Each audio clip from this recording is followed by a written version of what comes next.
Baik, kita mulai dulu kegiatan kita pada siang hari ini. Bismillahirrahmanirrahim. Assalamualaikum warahmatullahi wabarakatuh. Waalaikumsalam. Alhamdulillah pada siang hari ini kita masih diberikan nikmat kesehatan sehingga kita bisa bertemu lagi di pertemuan ke-9 untuk mata kuliah teori bahasa dan otomata. Minggu yang lalu Anda udah bersama-sama melaksanakan ujian tengah semester ya. Lebih khusus lagi hari Sabtu, kalau saya nggak salah untuk TBO ini. Lembar jawabannya sudah saya terima, meskipun belum saya periksa ya, masih numpuk di atas meja saya, belum saya cek. Tapi ya harapan saya nilai Anda bisa memuaskan bagi saya, terutama juga memuaskan bagi Anda sekalian. Oke, langsung saja pada kesempatan siang hari ini kita akan meneruskan pokok bahasan kita di pra UTS. Kita lebih banyak membahas tentang finite state automata ya, atau yang biasa dikenal dengan FSA. Sebenarnya finite state itu tidak hanya FSA saja, tapi ada juga yang disebut sebagai FST, yaitu finite state transducer. Ada beberapa perbedaan antara FSA dan FST. Nanti kita akan pelajari lebih lanjut tentang FST itu di pertemuan siang hari ini. Oke. Ini adalah perbedaan utama antara finite state automata atau FSA dengan finite state transducer atau NFST. Yang pertama adalah untuk input sebenarnya sama. Inputan dari FSA dengan inputan dari FST itu berupa deretan karakter dan string. Sama. Yang membuat FSA dan FST berbeda adalah outputnya. Kalau FSA yang kemarin, baik DFA maupun NFA, itu kan keluaran dari mesin itu hanya berupa diterima atau tidak diterima, gitu aja kan. Kalau misalkan inputan string yang kita masukkan itu nanti berhentinya di final state, maka dikategorikan diterima. Tapi kalau berhentinya di selain final state dikatakan tidak diterima. Itu FSA yang kemarin. Nah, kalau FST, kondisi outputnya itu penerjemahan string inputan itu menjadi string output. Jadi outputnya itu dapat berbeda-beda. Jadi setiap state itu bisa mengeluarkan output sendiri. Dan dalam FST kita tidak mengenal istilah final state. Jadi kalau Anda melihat ada suatu gambar mesin otomata, kok di sana ada state yang memiliki dua lingkaran atau final state, itu berarti jelas merupakan FSA.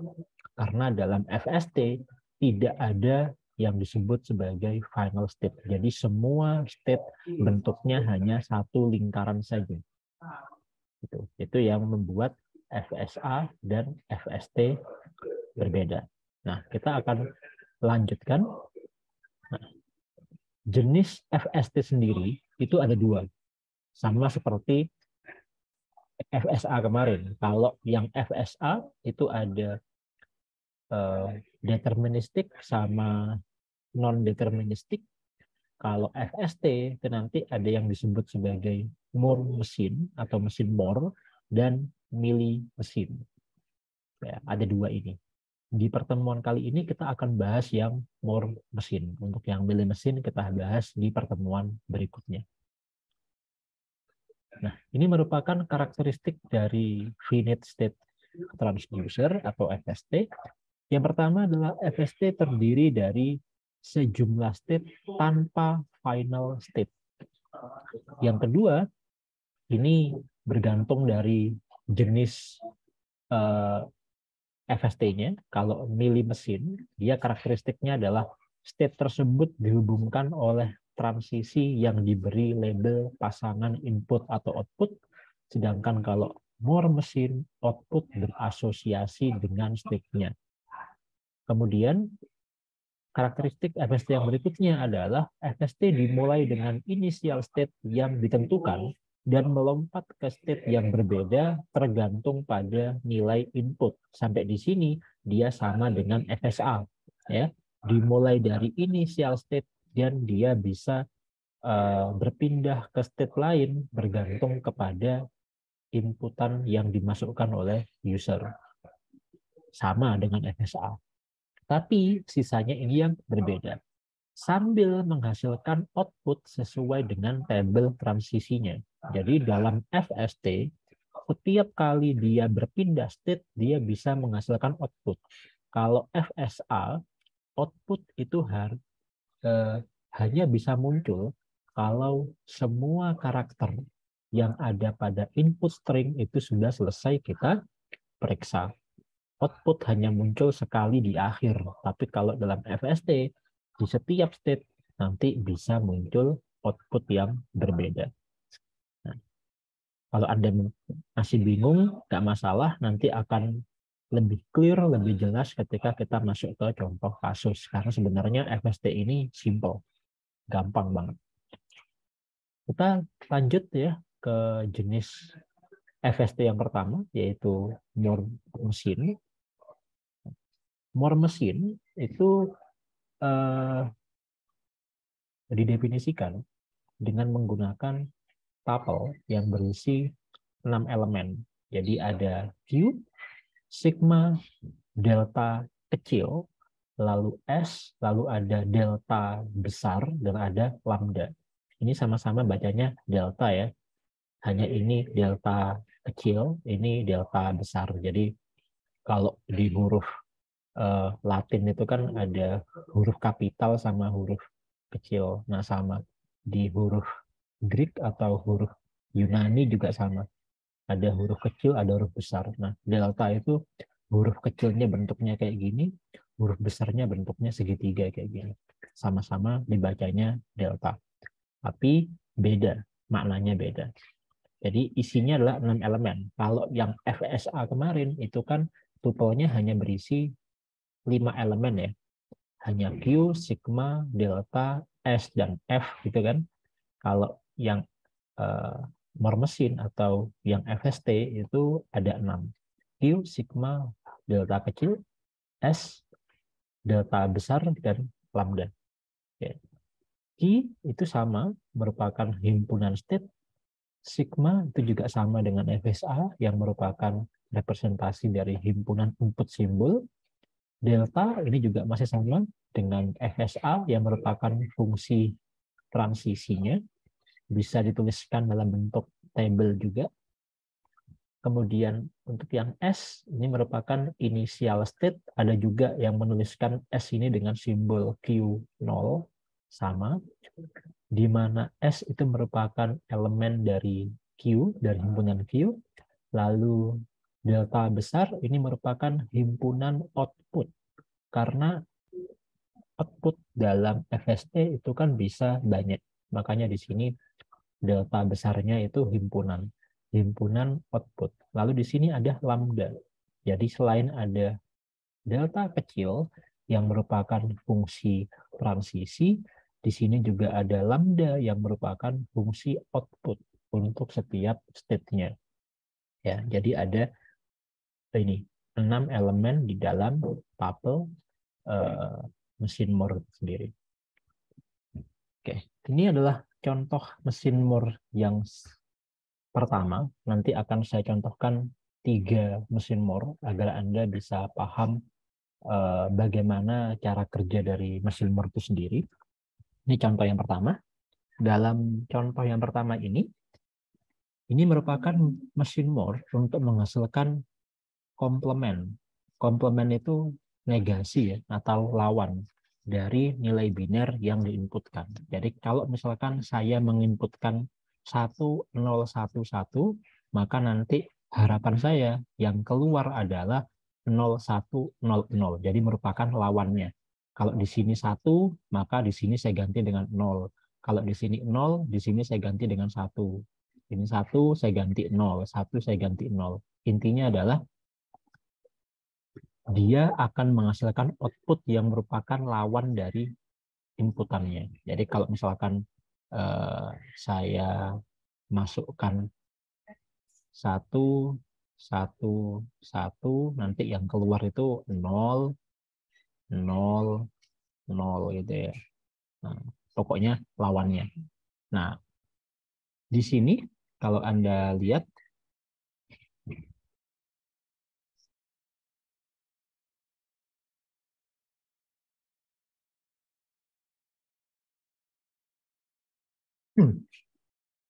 ya, ya. Nah, di sini kalau Anda lihat, saya udah punya elemen-elemen penyusun dari mesin itu sendiri ya. Jadi ada Q, Q-nya di sini ada 3 state ya. Ada Q0, ada Q1, ada Q2. Berarti nanti mesin FST kita itu akan punya 3 state, yaitu state Q0, Q1, dan Q2. Lalu sigmanya ini merupakan himpunan input, itu hanya terdiri dari 2 simbol, yaitu 0 dan 1. Lalu S-nya atau initial state-nya adalah Q0, lalu delta besar ini merupakan himpunan dari nilai output-nya. Jadi kalau sigma itu merupakan himpunan nilai input, kalau delta besar ini merupakan himpunan nilai output-nya. Nilai output-nya itu juga hanya ada 2, 0 dan 1. Ya. Lalu di sini ada lambda. Lambda itu merupakan fungsi ini, fungsi output untuk setiap state-nya. Jadi di sini state Q0 itu menghasilkan output 0, state Q1 menghasilkan output 1, state Q2 menghasilkan output 0. Lalu di sini ada fungsi delta kecil seperti biasa. Jadi kalau state Q0 dikasih input simbol 0, dia akan menuju ke Q1. Di state Q0 dikasih input 1, dia akan menuju ke Q2. State Q1 dikasih input 0, dia akan menuju ke Q1, dan seterusnya. Dari notasi ini kemudian digambarkan dalam bentuk mesin Moore seperti ini. Kalau Anda lihat, sekilas dia mirip dengan FSA. Hanya yang berbeda adalah di sini tidak ada final state. Kalau Anda lihat, tidak ada state yang memiliki lingkaran 2. Ya, nggak ada. Jadi semuanya sama. Nah, kemudian yang berbeda lagi adalah di sini pada label state-nya, selain nama state, di sini juga ada output-nya. Jadi ini sesuai dengan nilai lambdanya di sini ya. Lambda Q0, 0, berarti di sini Q0 garis miring 0. Ini artinya adalah state Q0 itu kalau dia dilewati, dia akan menghasilkan input berupa 0. State Q1, kalau dia dilewati, dia akan menghasilkan output berupa 1.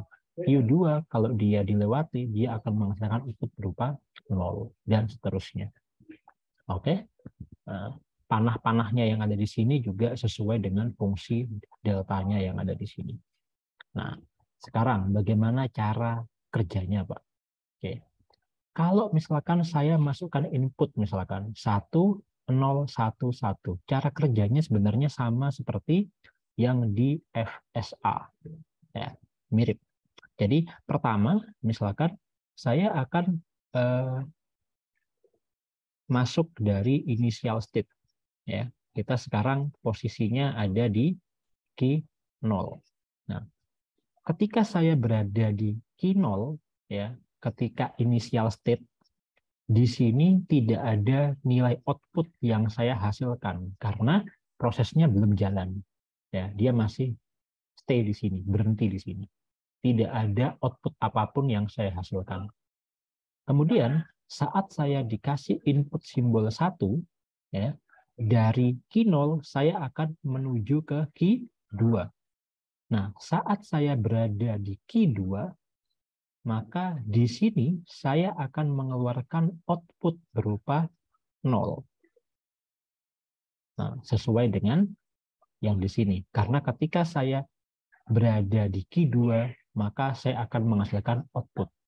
Nah, kemudian saya akan mengeksekusi yang berikutnya, 0. Nah, dari Q2 saya akan ke Q1. Nah, ketika saya berada di Q1, saya akan mengeluarkan output berupa 1. Ya. Berikutnya 1. Maka saya ke Q2 lagi. Karena saya ke Q2, maka saya menghasilkan output berupa 0. Ya. Dan yang terakhir 1 lagi. 1. Sini kan, berarti saya menghasilkan output berupa 0 lagi. Itu cara kerja dari mesin Moore. Jadi setiap kali dia mengunjungi suatu state, dia akan mengeluarkan output sesuai dengan output yang dihasilkan dari state tersebut. Simple sebetulnya, hampir sama dengan FSA. Tapi kalau mesin Moore itu setiap kali dia mengunjungi suatu state, dia akan mengeluarkan suatu output. Begitu. Berikutnya 0101. Berarti kita sekarang posisi di sini 0, berarti saya ke Q1, berarti saya mengeluarkan input 1. Ya. Kemudian 1. Saya ke sini, saya mengeluarkan input 0. Lalu 1 lagi. Ini, maka saya mengeluarkan input. Sorry, kok ini? Bacanya yang ini ya. Ini inputnya, ini outputnya. Jadi habis dari sini, tadi kemudian 0. Ini ya, saya mengeluarkan output berupa 1. Yang terakhir 1. Berarti dia ke sini, saya mengeluarkan output berupa 0. Begitu. Coba lagi 1100. Dari sini 1, maka ke Q2 berarti akan mengeluarkan output berupa 0. Ya. Berikutnya 1. Ini keluar 0 lagi. Berikutnya 0 ke sini ya, berarti keluarannya 1 lalu 0. Ini berarti ngeluarannya 1 lagi. Yang bawah juga sama. 0, 0, 1, 0. Ini berarti 1, lalu 0 lagi, berarti 1, 1, berarti dia 0, lalu 0, dia 1. Ini ya. Nah, kalau Anda lihat, semua nilai dari input itu akan dikeluarkan berupa lawannya. 1, 0, 1, 1. Lawannya kan 0, 1, 0, 0. Nah, gitu ya. Yang di sini 0, 1, 0, 1. Lawannya kan 1, 0, 1, 0. Sama ya. Berarti ini benar, ini benar. 1, 1, 0, 0. 0, 0, 1, 1. Benar. 0, 0, 1, 0. 1, 1, 0, 1. Benar. Gitu. Ya. Nah, itu adalah cara kerja dari mesin Moore. Sampai di sini ada yang ingin ditanyakan mungkin sebelum kita masuk ke contoh mesin Moore yang kedua. Apakah ada?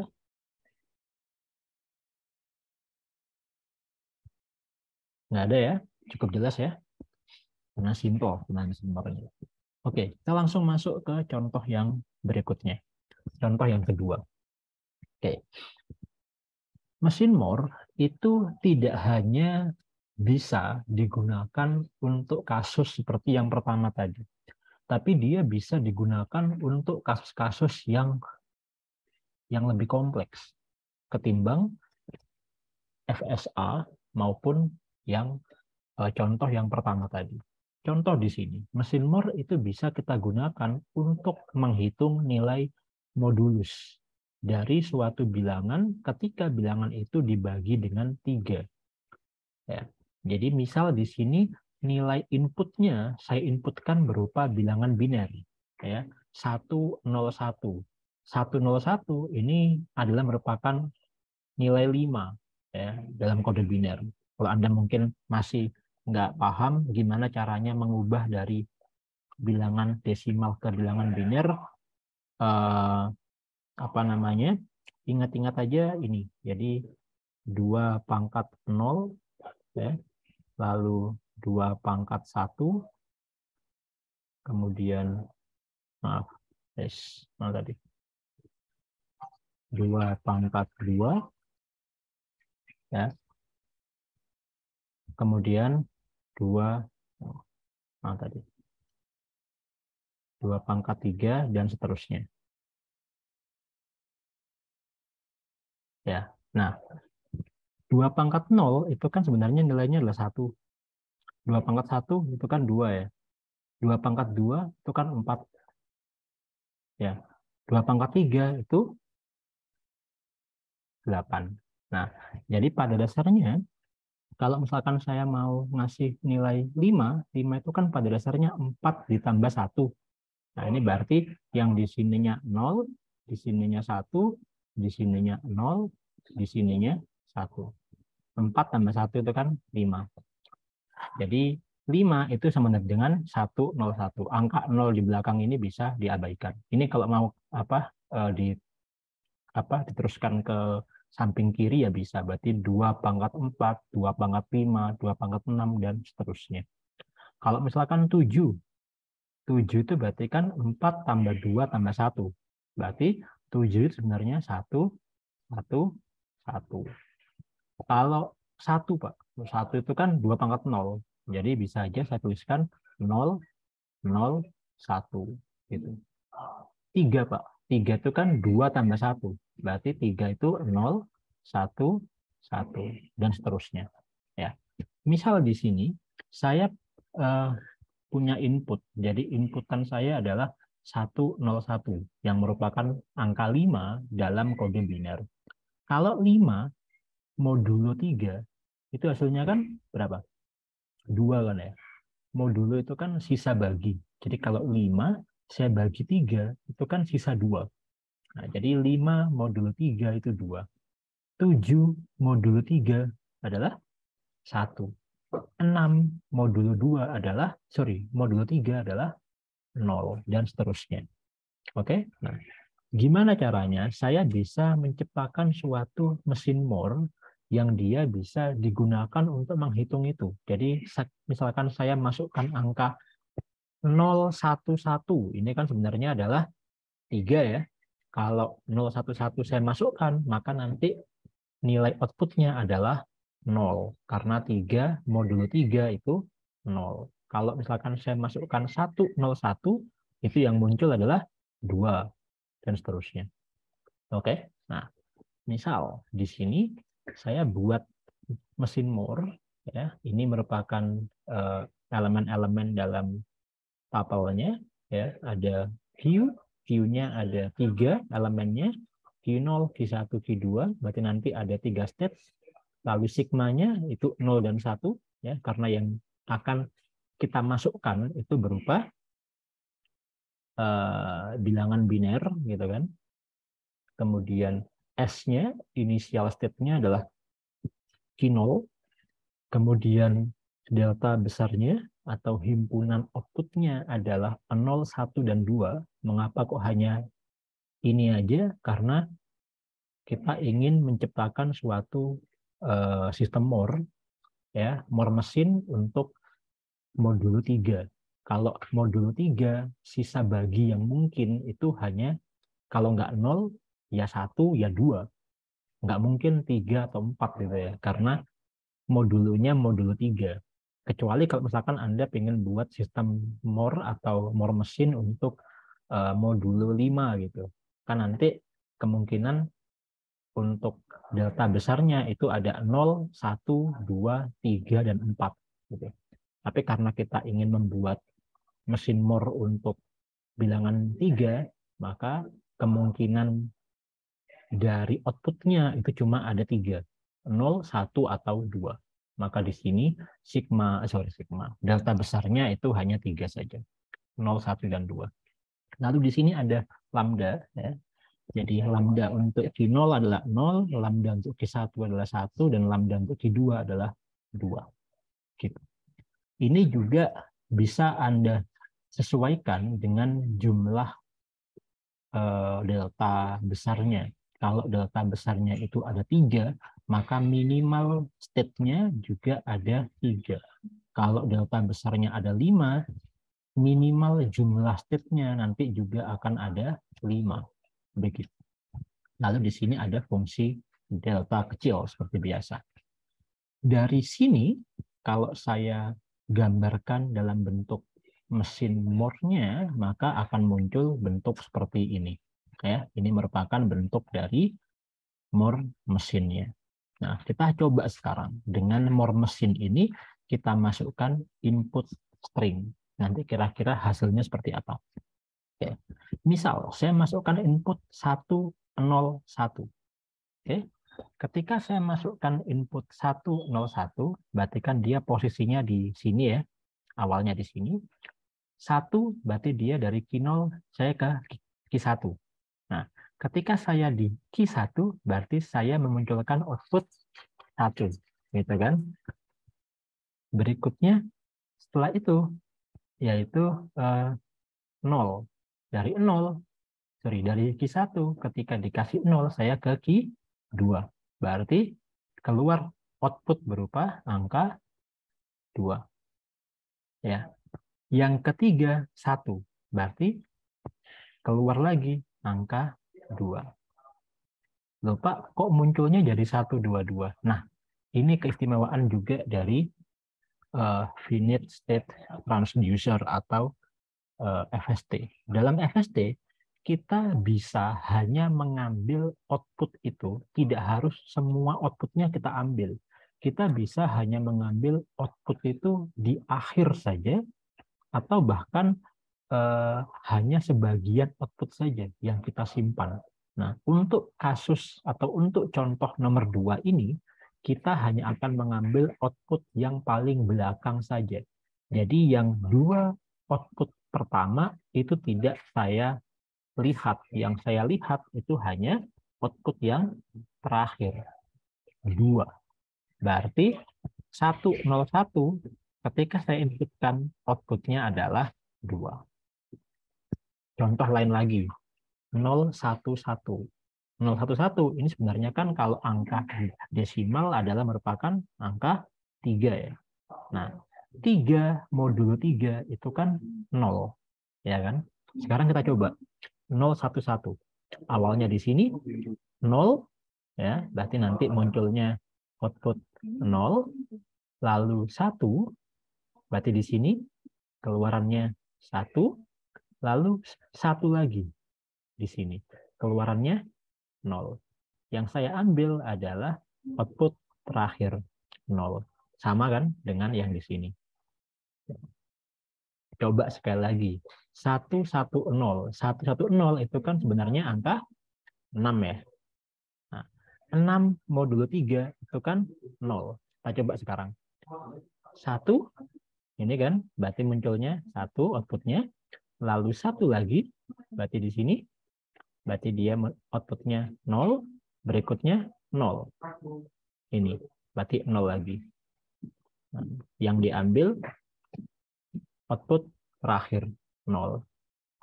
Sama, sesuai. Yang terakhir, kita coba 111. Ini merupakan angka 7 kan, sebetulnya. 7 modulo 3 itu kan 1. Nah, kita coba sekarang. 1, di sini kan, berarti keluarannya 1. 1 lagi, keluarannya 0.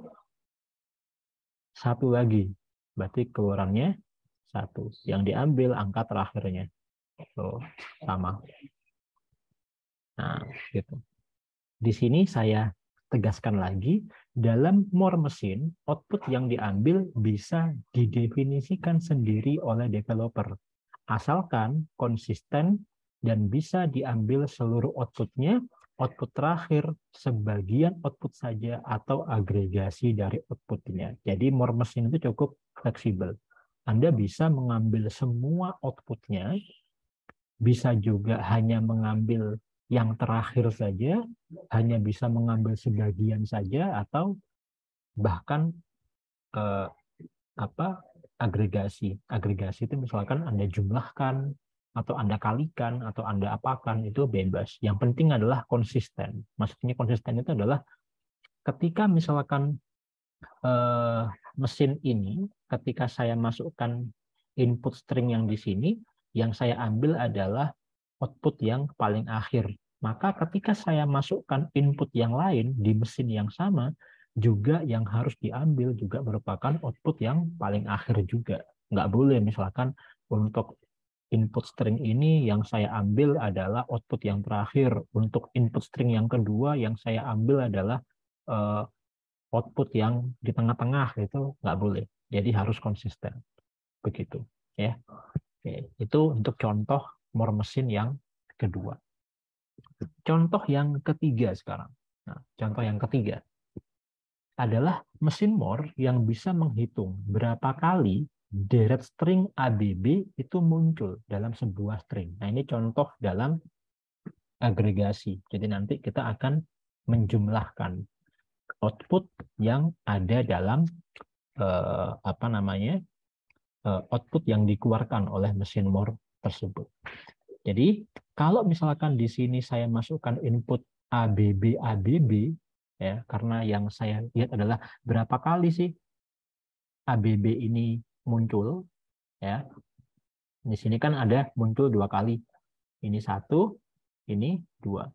Nah, karena munculnya 2 kali, maka nanti outputnya juga 2. Nah, itu contoh inputnya yang saya harapkan. Nah, ini saya udah punya mesin more-nya, jadi nanti di sini saya punya 4 buah state, ya, state A, state B, state C, dan state D. Lalu untuk input simbolnya itu ada 2, A kecil dan B kecil. Lalu untuk initial state itu adalah A besar, ya. Lalu untuk himpunan outputnya itu 0 dan 1. Sedangkan untuk lambdanya seperti ini. Jadi untuk state A nanti outputnya adalah 0, state B outputnya adalah 0, state C 0, dan state D outputnya adalah 1. Ini fungsi deltanya. Dari ini, kalau kita gambarkan dalam bentuk mesin more-nya, terciptalah bentuk mesin more seperti di gambar sebelah kanan ini. Nah, sekarang kita coba masukkan input string ke mesin more ini. Bisa nggak dia mendeteksi berapa kali ada deret string ABB yang ada pada input string tersebut. Nah, coba. ABB, ABB. Ini yang sesuai dengan contoh ya. Ada 2 kan ini. Ini 1, ini 2. Coba. Dari sini ya. Pertama adalah huruf A. Maka di sini saya muncul A. Maka yang dikeluarkan adalah outputnya 0. Berikutnya ABB ya. Berikutnya B di sini. Berarti 0 lagi. Ya. Berikutnya B. Berarti kan 1. Ya. Lalu A. Berarti 0. Lalu B. 0 lagi. Lalu B. 1. Nah, ini kalau misalkan outputnya itu saya agregasi, artinya saya jumlahkan 0 tambah 0 tambah 1 tambah 0 tambah 0 tambah 1, hasil summarize-nya adalah 2. Nah, 2 ini sesuai dengan output yang kita harapkan, 2. Ya. Contoh lain lagi, BB ABB. Di sini kan hanya ada 1 ya. Ya. 1 ABB. Kita coba. Dari sini B berarti kan 0, ya. Lalu B lagi berarti 0. Lalu A berarti 0. Lalu B 0 lagi. Lalu B 1. Lalu B lagi 0. Nah, ini kalau kita summarize berarti kan hasilnya 1. Ya. Sama kan dengan yang di sini. Nah, Anda bisa coba sendiri untuk yang input nomor 3 dan nomor 4. Nanti hasilnya akan sama dengan yang di sini. Itu adalah cara kerja dari finite state transducer, terutama untuk jenis FST yang berupa more machine. Ya, saya harap dari pertemuan ini Anda bisa paham bagaimana cara kerja dari Moore mesin supaya Anda nantinya bisa membedakan antara Moore mesin dengan Mealy mesin yang akan kita pelajari di pertemuan berikutnya. Sampai di sini, kalau misalkan ada yang ingin ditanyakan, saya persilahkan. Apakah ada?